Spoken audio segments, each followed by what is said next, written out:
Alors aujourd'hui, je vais vous parler des 4 éléments et de l'harmonisation des éléments en soi. Quand je parle des 4 éléments, je parle de la terre, de l'eau, de l'air et du feu. Euh, alors c'est un concept pas forcément évident à saisir. En tout cas, ce qui est certain, c'est que les 4 éléments, c'est 4 états de la vie. Ces 4 éléments, ces 4 états de la vie qui s'enchaînent en fait. Et il est important que ces 4 états puissent s'enchaîner, s'équilibrer, se vivre ensemble pour qu'il y ait équilibre, pour qu'il y ait harmonie en soi. Et harmonie en soi et du coup dans ce qui est à l'intérieur de soi et dans ce qui émane de soi. Euh, et quand tout est équilibré, et ben automatiquement mon taux vibratoire va pouvoir être haut, va pouvoir s'élever.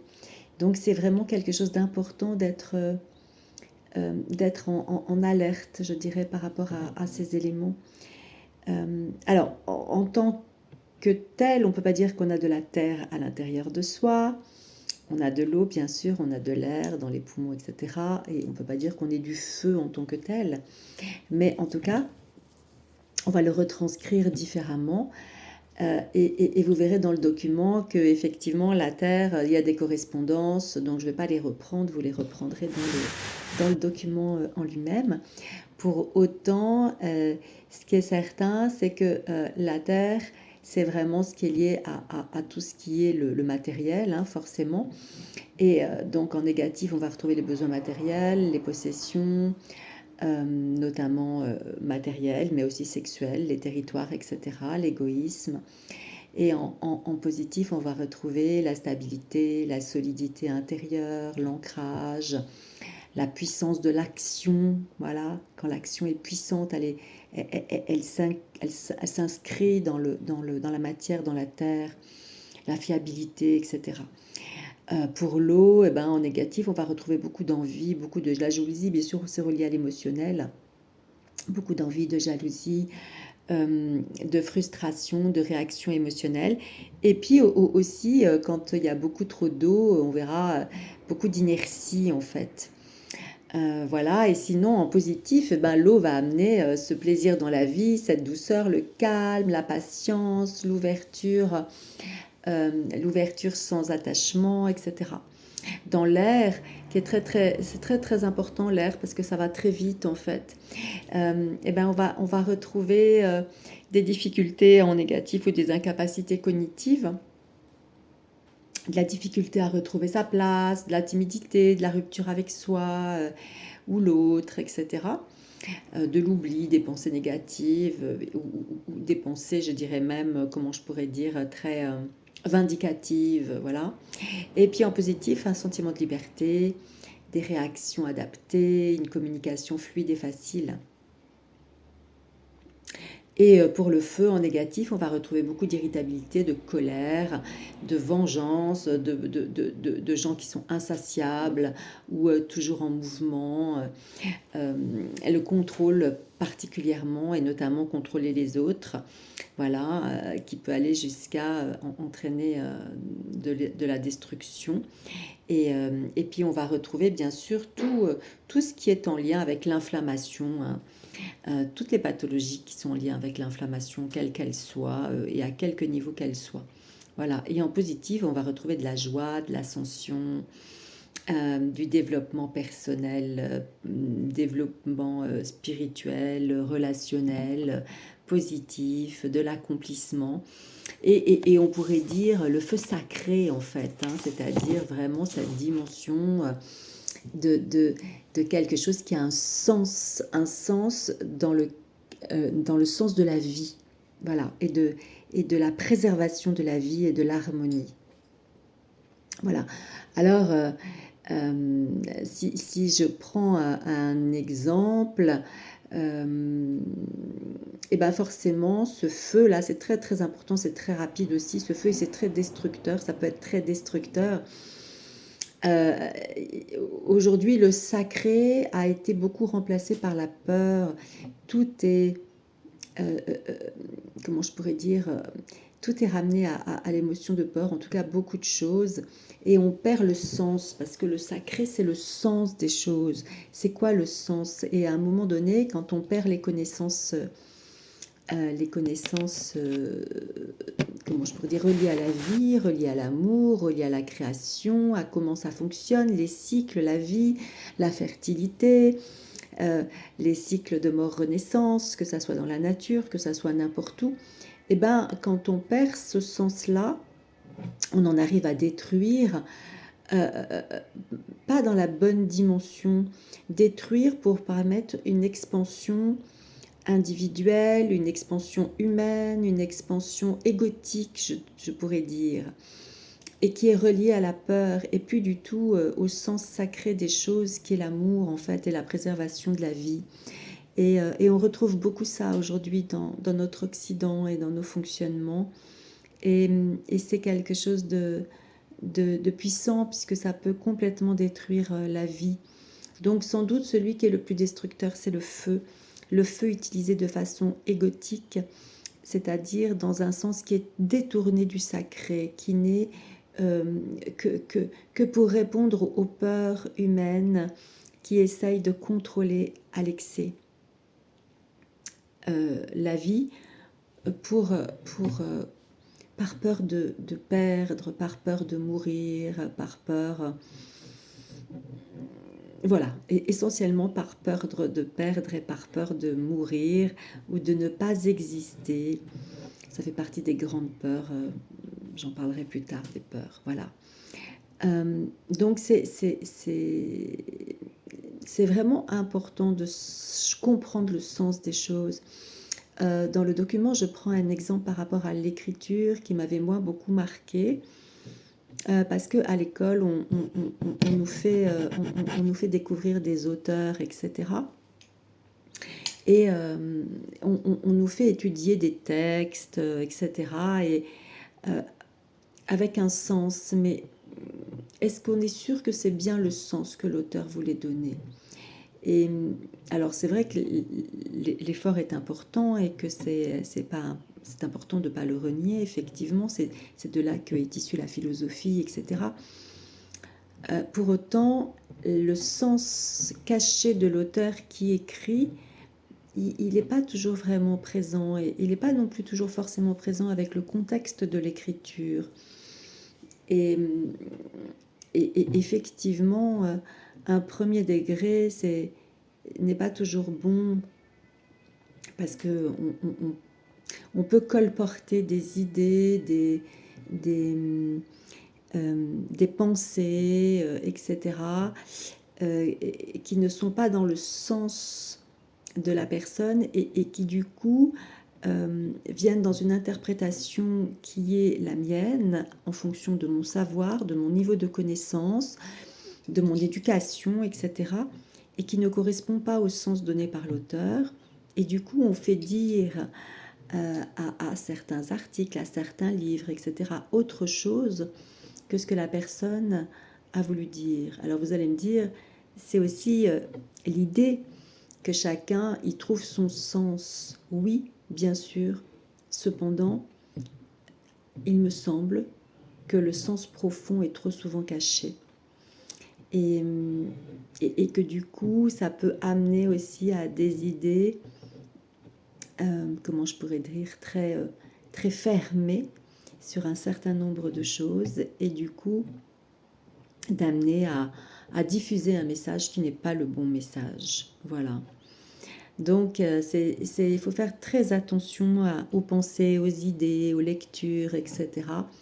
De bien aller chercher dans quel sens, dans quel contexte, par rapport à quoi l'auteur dit telle et telle chose. Quel est son point d'appui, son intention profonde, ce sur quoi et le message qu'il veut faire passer vraiment. Une fois qu'on a ça, je peux moi donner un autre message. C'est ok. Pour autant, c'est le mien. C'est plus celui de l'auteur. Voilà. C'est une idée, une pensée, quelque chose que je transmets, mais qui du coup devient mon sens à moi, mon feu à moi. Et à ce moment-là, il est plus juste de dire qu'à partir de telle lecture, etc., moi j'ai compris ça et aujourd'hui je donne ce sens-là à ce que je dis, ce qui permet à chacun de peut-être récupérer ça et de se poser la question de comment moi je le reçois, est-ce que ça correspond ou pas à mes idées.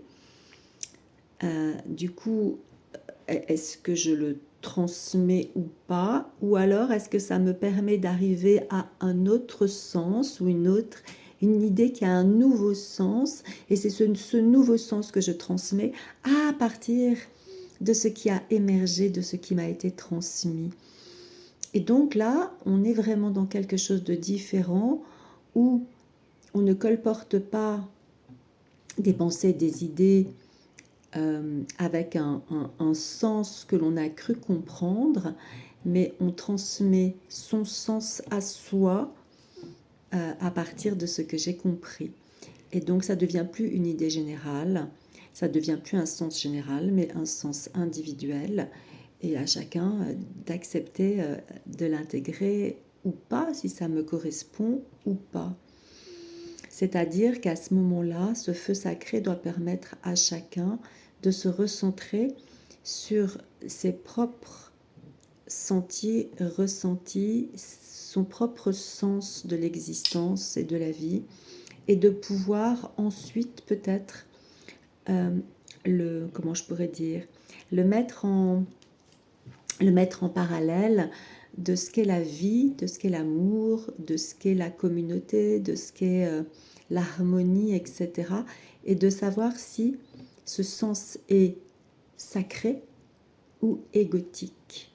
Sacré, c'est-à-dire qu'il doit permettre la vie, l'harmonie dans ce monde, que ça soit dans une famille, que ça soit dans une dimension plus étroite, une collectivité quelle qu'elle soit, que ça soit dans le monde.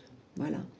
Parce qu'à partir de ça, à partir du sens, vont se créer des actions. Et vous pensez bien que si le sens est incompris, que si le sens est un sens caché, va pouvoir naître de ce sens-là des actions qui peuvent être des actions extrêmement destructrices, qui sont manipulées, qui sont influencées. Et alors à ce moment-là, ça n'a plus rien de sacré, bien évidemment. Et ça peut même être extrêmement grave, lourd pour le monde entier. Pour chacun déjà et pour le monde entier. Donc, s'assurer du sens d'une pensée, d'une idée, de qu'est-ce qu'il y a derrière, qu'est-ce qui est caché derrière, c'est quoi que la personne ou que la communauté ou que la collectivité veut vraiment faire passer. C'est la vie, l'amour, la peur,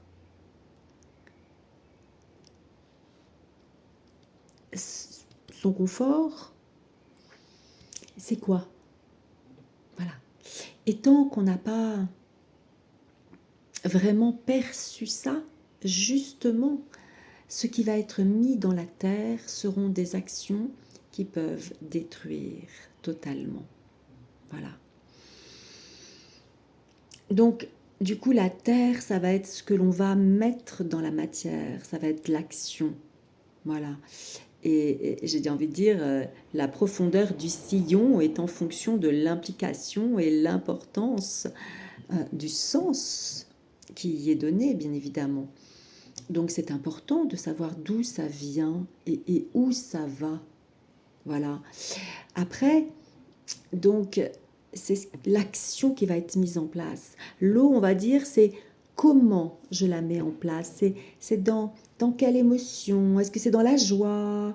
Est-ce que c'est dans la colère? Est-ce que c'est... voilà, c'est dans quelle énergie émotionnelle? Vous voyez? L'air, eh ben, c'est la pensée, c'est l'idée, voilà, et qui peut être magique comme extrêmement destructrice, hein, bien sûr, en fonction de par quoi elle est guidée, par quel feu, par quel sens sacré ou égotique. Donc vous voyez, tout ça, c'est une alchimie en fait, et cette alchimie, si elle est équilibrée et juste, elle va permettre de faire naître l'éther. L'éther, c'est cet espace où tout est possible, où tout se diffuse, où l'amour va pouvoir se transmettre, va pouvoir caresser chaque chose, chaque être, où, où on est dans l'infinie possibilité, où tout est, où c'est possible. Voilà, c'est là que va pouvoir naître la transmutation, que va pouvoir naître les switches, les gifts.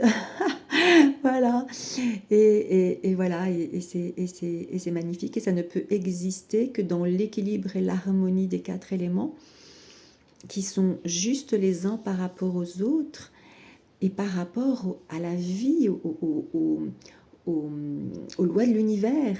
Et je vous renvoie pour ça à la vidéo que j'ai faite sur les lois de l'univers. Voilà, donc s'assurer que mon action que je vais mettre en place dans la matière, elle est faite, elle est réalisée déjà dans une eau pétillante, joyeuse, voilà, dans une façon de le faire qui est porteuse de l'amour, avec une idée qui est, comment je pourrais dire, qui est porteuse de la vie, avec une idée allez, je cherche le mot, avec une idée adaptée, avec une idée porteuse, avec une idée riche, voilà, qui est l'air et qui va diffuser et qui est portée par un sens qui respecte la vie, les cycles de la croissance, de l'évolution, en harmonie avec l'ensemble. Voilà. C'est pas simple. Et bien évidemment, nous sommes très souvent en dehors de cet équilibre, de cette alchimie. Très souvent, notre action va être portée par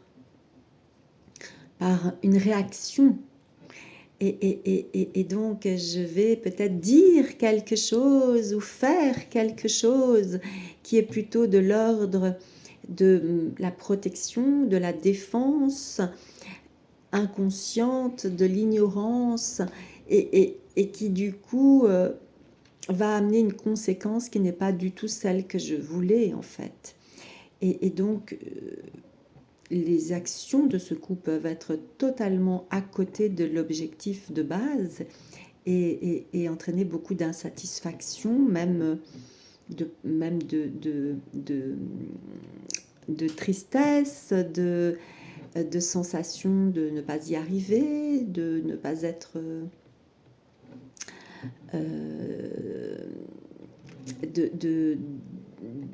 de ne pas créer, de ne pas d'être incapable de créer quelque chose de positif, de constructif, etc. Et amener beaucoup de dévalorisation. Voilà. Donc faire attention à cet équilibre des éléments en nous, c'est vraiment très très très important. Et ce qui manque souvent, très souvent, c'est de la terre. Et puis j'ai envie de dire du sacré, c'est-à-dire de la conscience, de la présence, de l'alignement en soi, de l'amour, de la conscience de ce que c'est que la vie, quoi, réellement, et des lois de l'univers. Voilà. C'est pour ça que j'insiste vraiment sur ces éléments-là qui sont vraiment pour moi très, très, très importants. Donc c'est d'où je pars et je prends cet exemple qui moi m'avait marqué de cet homme cet homme qui, son ami décède d'un cancer, et lui vient l'idée effectivement de, de, d'œuvrer pour le cancer. Donc il œuvre avec une association pour le cancer, pour la recherche, etc. Il donne de l'argent dans ce cadre-là, et c'est magnifique. C'est très très bien.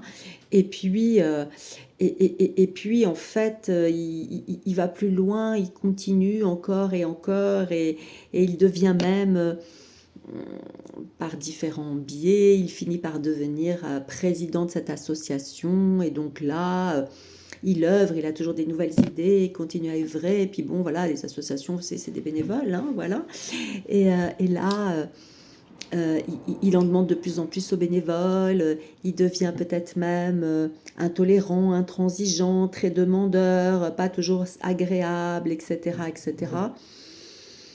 Et finalement, il devient despotique, quoi, hein, quelque part. Hein, et donc, ce qui à la base semblait quelque chose d'extrêmement chouette et d'extrêmement positif, qui partait d'une belle intention, en fait, finit par devenir quelque chose de dramatique, avec peut-être des gens qui vont être en dépression, voire en burn-out, des bénévoles qui vont s'en aller, une association qui va peut-être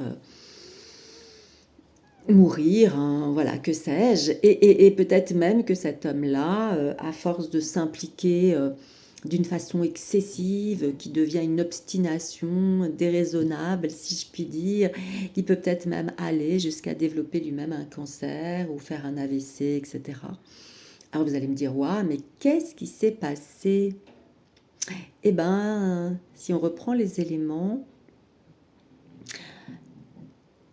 son ami meurt d'un cancer. Donc là, on est dans l'eau, on est dans l'émotion. L'émotion n'est peut-être pas entendue, n'est peut-être pas la peine, la tristesse, n'est peut-être pas entendue, n'est peut-être pas prise en compte.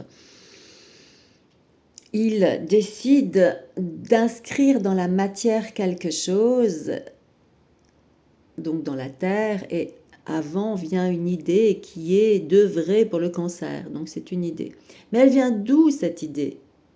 Voilà. C'est quoi le ciment? C'est quoi le sens de cette idée pour lui? C'est vraiment d'œuvrer pour le plus grand monde, de permettre de trouver des nouveaux éléments de recherche pour offrir des soins au plus grand nombre dans le monde, et évoluer par rapport à ça. Ou est-ce que c'est sa peur de mourir lui-même du cancer, parce que la mort de son ami l'a profondément choqué, lui a profondément fait mal, et a ouvert une brèche en lui de peur de mourir, tellement le choc a été grand. C'est quoi la base? C'est quoi le sens de cette action? Eh bien, il y a de grandes chances que si le sens est celle de la peur d'être malade, la peur du cancer, la peur de mourir, eh bien, tout le reste va se décaler dans ce cadre-là, et que, comme la peur n'est pas prise en compte, n'est pas guérie, n'est pas soignée, eh ben, toutes les actions mises en place ne se feront pas, puisque la recherche, c'est long. Trouver des nouveaux traitements, trouver des nouvelles dimensions pour empêcher, prévenir le cancer et le soigner, ça prend du temps. Et donc, cette personne risque de devenir de plus en plus en urgence, et de plus en plus en action, de plus en plus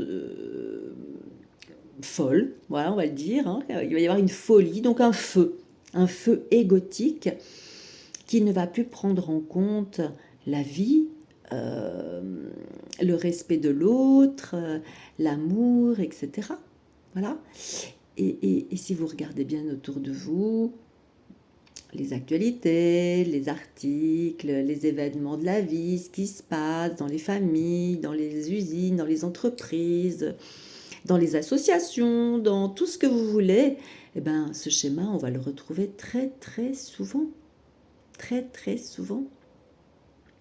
Donc, le conseil que je donne, c'est vraiment de toujours aller chercher le sens à une idée. J'ai une idée, ok, C'est magnifique. On a cette capacité humaine de l'idée, de la pensée, mais elle vient d'où? Elle vient de la peur ou elle vient du cœur? Elle vient de mon ego qui veut se protéger, se défendre, ou elle vient de l'altruisme qui veut aider le monde humain et les différents règnes animal, végétal, minéral, cette terre, etc. C'est quoi le sens? Voilà. Et comme la peur a beaucoup remplacé le sacré, on s'y perd un peu. Et ce sens-là, le sens du respect de la vie, le sens du sacré, le sens de l'amour, il est dans notre cœur, à l'intérieur de nous. Ça mérite qu'avant de lancer quelque action que ce soit à la suite d'une idée, je prenne le temps d'aller chercher le sens profond. Qu'est-ce qui m'amène à ça? Voilà. Est-ce qu'il y a un déséquilibre en moi qui a besoin d'être compensé par cette action?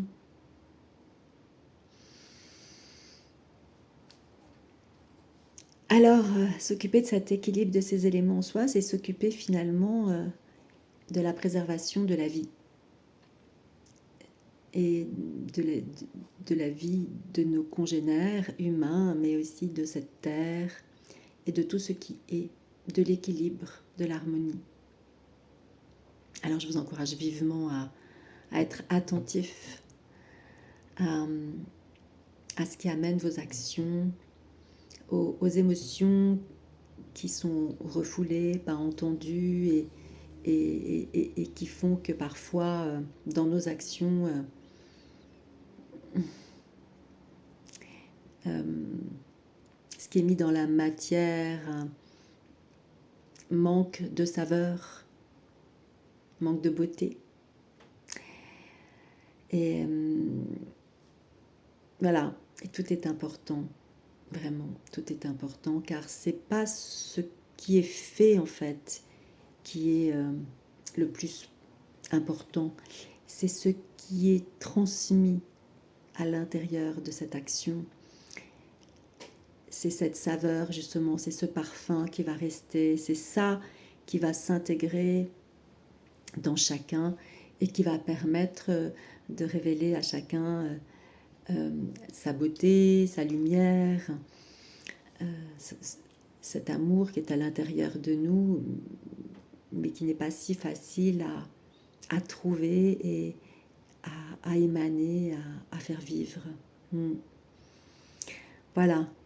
Donc l'idée de ce passage sur les éléments, c'est de vous amener à réfléchir et de visiter vos actions en les passant par l'émotion qui la guide, donc l'eau, la pensée qui l'amène, c'est-à-dire l'air, et le sens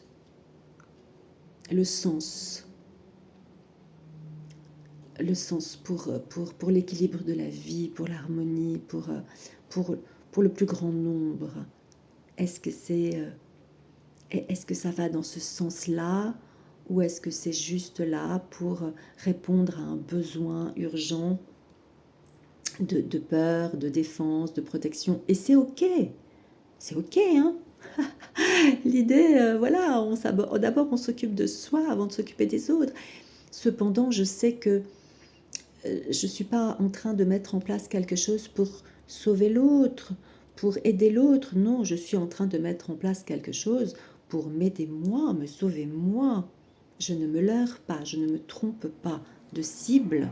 Et du coup, avant de vouloir m'occuper du monde, je m'occupe de moi. Et de cet amour en moi, de ce soin de moi, de façon à ce que la vie coule en moi à flot et puisse se répandre et répandre ces graines et ces germes d'amour partout pour que partout fleurissent les fleurs de l'amour de toutes les couleurs et de toutes les senteurs et de toutes les saveurs. et que tout ça ensemble puisse faire un monde magnifique. Voilà, c'est pas utopique du coup, du tout.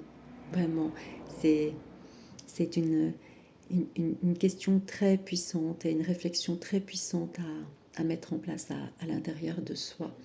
Et c'est en ça que ce passage sur les 4 éléments vous invite à aller visiter pour chacun de vous, dans vos idées, dans vos dans, dans, dans, dans les idées qui émanent d'événements, quel en est, et qui vont peut-être se concrétiser dans des actions, quel en est le sens vraiment. Et, et de pouvoir du coup l'accomplir dans le sens véritable de ce qui est, et qui peut-être n'implique pas tout le monde, mais peut-être n'implique que moi.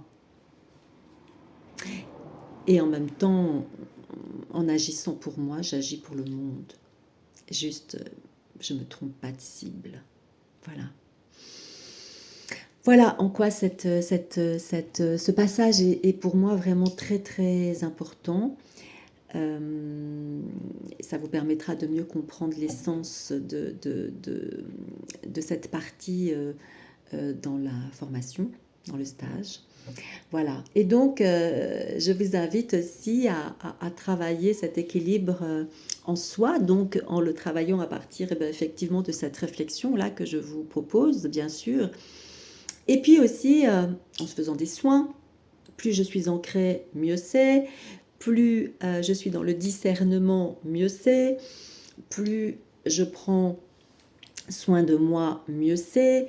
Bien sûr, si je m'occupe de mon corps, je m'occupe de la matière. Si je m'occupe de la matière, je m'apporte du plaisir. Si je m'apporte du plaisir et de la je crée de la joie. Si je crée de la joie, je crée de la fluidité dans ma pensée. Si je crée de la fluidité dans ma pensée, je laisse passer le feu sacré, qui est le sens de l'harmonie et de la vie. Donc, bien évidemment que s'occuper de son corps, s'occuper de ses émotions, s'occuper de ses pensées, s'occuper de tout ça, c'est essentiel. Et puis, je peux très bien utiliser ma main, terre, eau, air, feu, et demander est-ce que j'ai un élément à rééquilibrer et lequel? Bon, j'en ai pas, mais imaginons que j'ai la terre, voilà. Je sais que j'ai la terre à rééquilibrer, ok, c'est-à-dire que dans mes actions, dans ma mise dans la matière, j'ai du mal peut-être à mettre dans la matière. J'ai des idées, j'ai plein de choses, mais la matière, je procrastine, j'y arrive pas, j'y vais pas. Dès qu'il y a un petit grain de sable dans l'engrenage, pouf, je m'arrête, etc., etc. Je vais pas au bout de mon action, voilà. Je vais mettre de l'ancrage, je vais mettre de la terre, voyez. Si par exemple, comment je pourrais dire, je suis patient, mais il y a une différence entre la patience et l'inertie. Voyez, la patience, c'est effectivement, je suis en capacité d'attendre le bon moment, etc., etc. L'inertie, c'est inerte, quoi. Ça bouge pas, quoi. Il se passe rien. Voilà. Il se passe rien, jamais, entre guillemets, si je puis dire. C'est-à-dire qu'on passe jamais à l'action, vraiment. Vous voyez. Voilà. Donc, et donc c'est tout ça qu'il va falloir regarder. Et alors, je propose un moyen assez simple, en fait, qui sont les boules d'énergie. Alors, ça paraît comme ça, peut-être un peu miraculeux, et non, pour autant, c'est vraiment important, un peu simple, mais c'est vraiment important et ça marche très très bien. Et donc ces boules d'énergie, je vais faire une boule de terre si j'ai besoin d'une boule de terre, je vais faire une boule d'eau si j'ai besoin d'une boule d'eau, une boule d'air si j'ai besoin d'une boule d'air, une boule de feu si j'ai besoin de boule de feu. Hein. Et vraiment, je vais faire en allant chercher de quoi j'ai besoin en fait. Hein. Alors peut-être que c'est dans un contexte particulier, ou peut-être que c'est aujourd'hui, je me sens un peu évaporée, je me sens un peu, voilà, pourtant je suis alignée, mais bon, il se passe quelque chose d'autre. que je n'arrive pas bien à déterminer, et bien peut-être que me rendant compte que ma terre n'est pas équilibrée, je vais pouvoir aller visiter. En me rendant compte que mon eau n'est pas équilibrée, je vais peut-être pouvoir aller visiter ça, effectivement, etc. Ça va m'aider. Donc j'irai visiter mes émotions, j'irai visiter euh, ma stabilité, mon équilibre, mon ancrage, voilà. Et donc la boule d'énergie, en fait, c'est se mettre en lien avec cette énergie. Donc je vais m'ancrer, je vais me centrer, je vais m'aligner, bon, etc. On reste toujours dans toutes ces dimensions-là, bien évidemment. Voilà. Et puis, je vais mettre les mains devant moi. Voilà, je vais me mettre beaucoup plus grand, hein. Là, je me mets en petit parce que sinon, vous n'allez pas voir. Mais en tout cas, je mets les mains de chaque côté de moi et j'appelle l'élément concerné. J'appelle la terre, j'appelle l'eau, j'appelle l'air, j'appelle le feu, d'accord? Voilà. Euh, alors, je peux penser à un lieu sacré qui me vient à l'esprit. Donc, je pense à cette terre de ce lieu sacré, par exemple. Pensez toujours à demander la terre, si c'est un lieu sacré, la terre d'un lieu sacré à l'origine du sacré de ce lieu. Parce qu'il y a des lieux sacrés qui ont été aussi, comment je pourrais dire, abîmés. Voilà, avec des nouveaux sens, avec des nouvelles énergies, etc. Donc demandez vraiment toujours la terre sacrée à son origine. Voilà. Ça permet d'avoir une terre vraiment pure. Hein, d'accord? Voilà. La même chose pour l'eau, la même chose pour l'air, la même chose pour le feu. Voilà. Donc, je demande, je mets devant moi, j'appelle à partir de l'univers l'élément dont j'ai besoin et je lui demande de se mettre entre mes mains. Donc, hop, je rapproche, mais ça peut être beaucoup plus large, hein, d'accord? Voilà, je demande à cet élément de se mettre entre mes mains. Je ferme les yeux, j'écarte mes mains. Voilà, par exemple, je vais demander là, allez, de la terre. De la terre. Et là, moi, je vais me connecter. Tiens, j'ai envie de me connecter au mont Shasta. Donc, je me connecte au mont Shasta. Et je demande de faire une boule d'énergie avec l'énergie du mont Shasta. Donc, de ce mont, de cette terre qui l'accueille, etc. Voilà. Et donc, je l'appelle entre mes mains. Je vais sentir ses contours. Voilà, là j'ai ses contours. Je suis un petit peu plus écartée qu'à l'écran, hein. Je sens ses contours. Je peux vraiment faire le tour en fait. Vous voyez, là je fais le tour de cette boule. Voilà, je la sens bien. Et je vais sentir comment c'est. C'est solide, c'est puissant, ok. C'est chaud, c'est froid. Là en l'occurrence c'est chaud. Il y a une petite diffusion chaude et puis c'est doux. C'est assez doux entre mes mains. Ça ressemble un peu à un duvet de pêche ou à du velours, hein, quelque chose comme ça. Voilà, donc je sens ça. Puis je vais demander quel est l'endroit le plus pertinent pour intégrer cette boule d'énergie en moi. Alors souvent la terre c'est dans le bas du corps, pieds, jambes, genoux, cuisses, chakra racine. Souvent c'est là. Mais ça peut aussi être la tête, hein, ça dépend si j'ai besoin de mettre de la terre dans ma tête parce que effectivement j'ai besoin de remettre, comment je pourrais dire, de la réalité dans le sens des choses par exemple. Vous voyez, ça pourrait, hein, voilà. Donc je demande à quel endroit je vais mettre cette boule de terre. Alors, j'ai plusieurs solutions. Je peux faire appel à la dimension 4, hein, qui est la dimension de l'univers, et je pose la question tout simplement. Et je peux aussi prendre cette boule d'énergie là que j'ai devant moi et puis je vais la passer. Voilà, je vais la passer devant moi et je vais demander à ce que mes mains s'arrêtent là, à l'endroit où j'ai besoin d'intégrer cette boule d'énergie. Alors là, je vais demander que ça s'arrête quelque part, hein. Voilà, ça se met au niveau de mon bassin. Ah, d'accord? Alors, je vais me mettre là, hein, parce que sinon, on ne va pas avoir. Donc, imaginons, je suis au niveau de mon bassin, j'ai ma boule d'énergie qui est là, ok? Voilà. Et bien là, je vais tout doucement. Alors, je vais me mettre quand même sur le bassin, c'est mieux. Et je vais l'intégrer tout doucement. Je lui demande de s'intégrer dans mon corps, dans ma matière. Et elle s'intègre. Je la pousse tout doucement avec mes mains dans dans mon bassin. Je la pousse tout doucement dans mes mains, dans mon bassin. Je la sens se répandre en moi.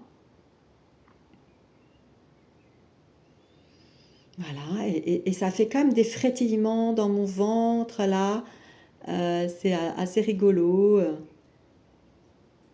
Voilà, j'y vais tout tranquillement, tout tranquillement. Je laisse vraiment... je suis dans la sensation. C'est très important d'être dans la sensation. Jusqu'à ce que mes mains atteignent la peau. Voilà. Et là, je laisse complètement se diffuser la terre, je sens.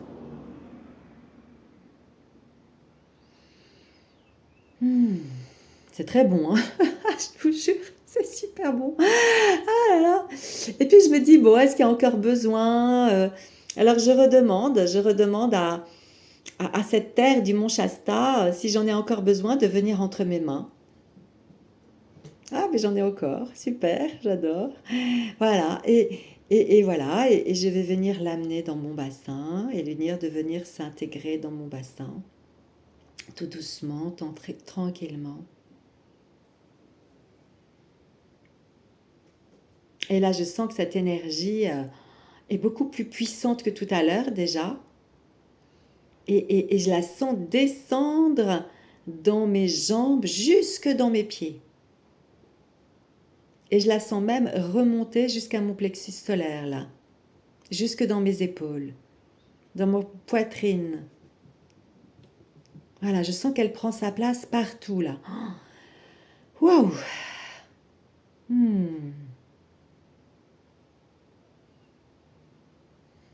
Et je sens toute cette puissance dans mon corps, dans mes cellules. C'est waouh! C'est une sensation très... Écoutez, essayez, vraiment, c'est très chouette. Essayez les 4 éléments et vous allez voir c'est très différent d'un élément à l'autre. Et vous allez voir, c'est très bon. Enfin, en tout cas, moi, je trouve ça très bon. Voilà. Bon. Voilà. Ok, et je demande à toute cette terre de se diffuser dans tout mon corps et de s'équilibrer, d'équilibrer partout et d'être en harmonie. Voilà, je demande qu'elle soit bien en harmonie partout. Ouf, voilà. Et puis maintenant, eh ben, je frappe dans mes mains. Voilà, et je demande à ce que maintenant, voilà, cette terre se diffuse, que ça revienne à l'univers, au mont Shasta, etc. Chouette. Et voilà, je demande à ce que l'énergie que je viens d'insuffler en moi tienne dans le temps, tienne toute la journée en moi au maximum. Et puis, ben, je demande aussi à peut-être être informée quand j'ai besoin de rééquilibrer cet élément en moi. Voilà, je peux trouver un petit code qui me permet de savoir, mais sinon je demande simplement à mon soi supérieur de m'informer si cet élément n'est plus équilibré en moi, et voilà. Et je serai informée, ou alors d'une façon ou d'une autre, par des synchronicités ou autres, ou simplement par une pensée dans la tête qui me dit terre, ok, ah d'accord, terre, ça marche, ok. Ou alors, eh ben, peut-être que je pourrais visiter à un moment donné où je me sentirais un peu déséquilibrée dans ma journée. J'irai demander si mon élémentaire est toujours bien équilibré, soit comme ça, soit en demandant l'information. Voilà, voilà pour les boules d'énergie.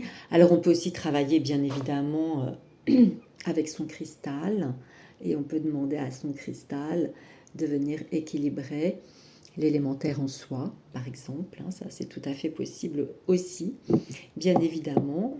Et puis, on peut aussi travailler avec des planches d'éléments que j'ai, hein, par exemple, qui sont des planches de géométrie sacrée, qui sont aussi très chouettes et que j'aime beaucoup particulièrement.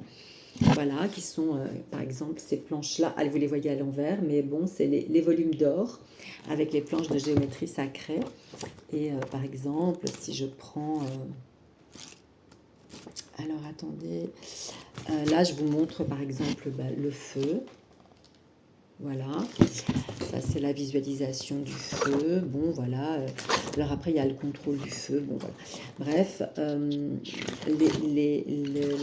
voilà, je passe un petit peu. Donc le feu, on a également, bon, ben voilà, l'élémentaire. Hein. Je vais vous montrer l'élément air. Et l'élément eau.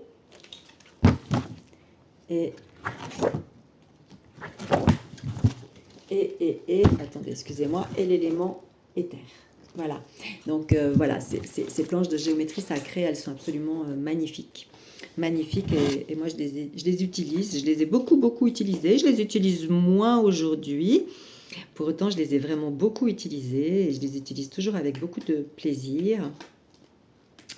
Et voilà, je peux les utiliser avec un cristal justement que je vais poser dessus et qui va venir canaliser la forme, être comme un récepteur de la forme des géométries sacrées et que je vais recevoir en moi. Voilà, donc le cristal va faire récepteur-émetteur.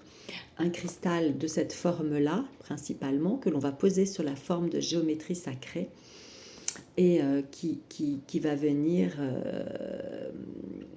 me permettre de canaliser en fait l'énergie de la forme de la terre, de l'air, de l'eau, du feu, de l'éther en moi. Voilà, et donc de rééquilibrer cet élément.